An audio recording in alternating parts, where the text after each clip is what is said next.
um dos livros, dos meus 4 livros, eu começo contando isso. Que o medo para algumas pessoas paralisa e para mim impulsiona. Se deu medo, deu frio na barriga, cara, eu tenho que ir. Eu queria te perguntar também, assim, Cacá, e ver se faz sentido.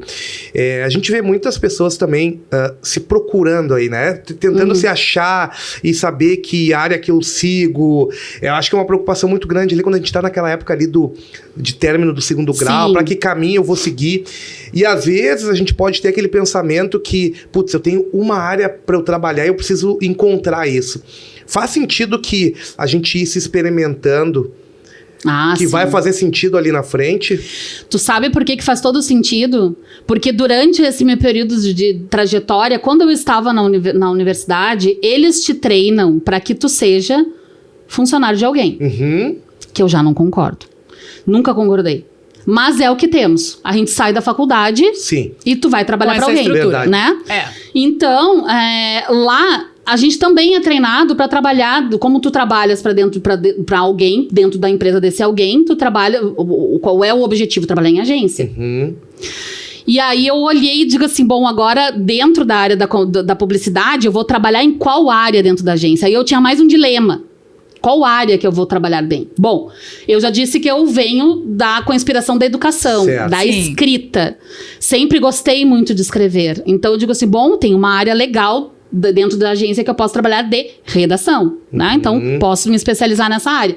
E tava assim, até a metade da faculdade eu dizia assim, não, eu quero ser redatora, vou trabalhar em agência e tal. Só que aí o universo da agência começou a entrar na universidade, naquele tempo era tudo muito... Claro, nós não tínhamos assim uma estrutura como a Famecos tem, por exemplo, que tem houses lá, né? Que a gente passa, o aluno sai da academia passando por uma experiência de agência. Já experimentando a área profissional. Exatamente. Sim. Na Ubra, na época, não tinha. Mas nós tínhamos a Felusp. Alexandre Fetter era nosso comunicador lá na época. E nós estava começando a ser criada uma agência experimental.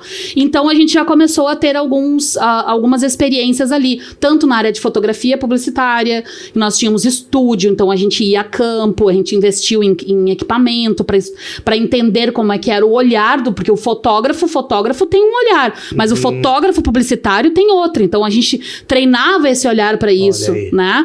E a parte da comunicação tanto dentro da rádio para os colegas de jornalismo, que até determinado período a gente estuda juntos, depois separa as áreas. Então a gente tinha a Felusp e depois tinha um trabalho dentro da agência. Quando eu comecei a trabalhar na agência, eu digo assim, cara, isso aqui não é pra mim. Eu gosto de trabalhar sob pressão, e eu trabalho bem sob pressão. Mas não é, o meu coração não bateu forte. Eu tive aquela experiência, mas não bateu.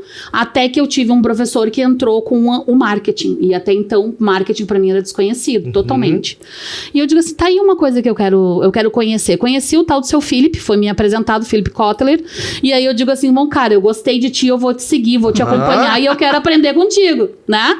Então, eu comecei a estudar e me especializar cada vez mais em marketing, e para trabalhar com marketing, na época eu tinha que trabalhar dentro de empresa, porque na agência não tinha essa visão.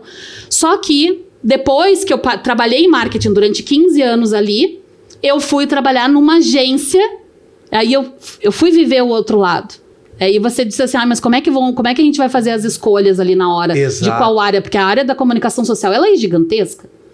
Mas eu fui me experimentando. Eu saí do universo de gestão da marca dentro de empresa onde eu tinha 2 agências que trabalhavam para mim, e eu fui trabalhar dentro de uma outra agência, aí como atendimento, mas eu vivi aquela experiência de agência. De novo.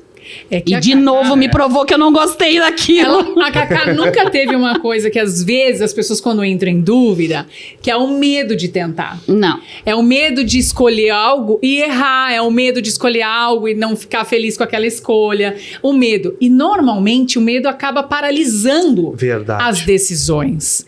E aí impede que as pessoas se experimentem. Porque a Cacá tá falando de um universo que ela tem um conhecimento absurdo. Deu pra perceber, né? Muito, muito. Que é o universo da comunicação. E que para um leigo, eu sou leiga nesse sentido, né? Aliás, eu tô me sentindo aqui nesse podcast leiga em quase tudo. Tô vendo que existe muita coisa além daquilo que a gente sabe.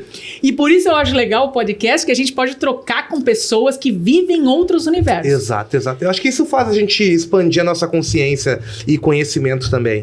Eu acho muito legal essa possibilidade. A Cacá tá trazendo coisas pra gente que mostram que ela foi uma pessoa destemida.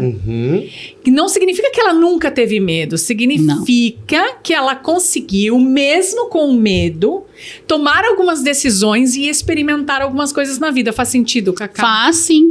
Pra mim, o medo nunca foi algo que, como a Kelly falou, que bloqueia as pessoas. Porque pra mim, inclusive, tem uma parte da história, um dos livros, dos meus 4 livros, eu começo contando isso. Que o medo para algumas pessoas paralisa e para mim impulsiona. Se deu medo, deu frio na barriga, cara, eu tenho que ir. Porque eu sou extremamente curiosa. Então eu tenho que experimentar. Como é que eu vou saber se eu vou me dar bem naquela função ou não, ou trabalhando com aquela empresa, ou trabalhando, desempenhando, colocando meu conhecimento naquele trabalho, se eu não experimentar? O não eu já tenho. Olha aí, que legal. E quando a gente fala, é um tema que é recorrente, né? A gente trouxe aqui o Nato, a gente falou sobre inteligência emocional. E uma das questões é a gente aprender a entender as nossas emoções. Uma das emoções básicas é o medo. O medo, ele tem uma função, que ele é de proteção. A questão é o quanto ele vai me permitir continuar correndo atrás do que eu quero. Então, é legal que tu traz isso de inteligência emocional, de conseguir trabalhar a questão do medo. O medo não é de tudo ruim, senão a gente não estaria aqui, né? Não. O medo nos trouxe até aqui. O medo faz parte do nosso repertório. Mas agir independente do medo, colocar em prática, e eu acredito também, né, conforme a gente vai fazendo e vai lidando com o medo, eu acho que a gente aprende estratégias também para lidar com ele, né?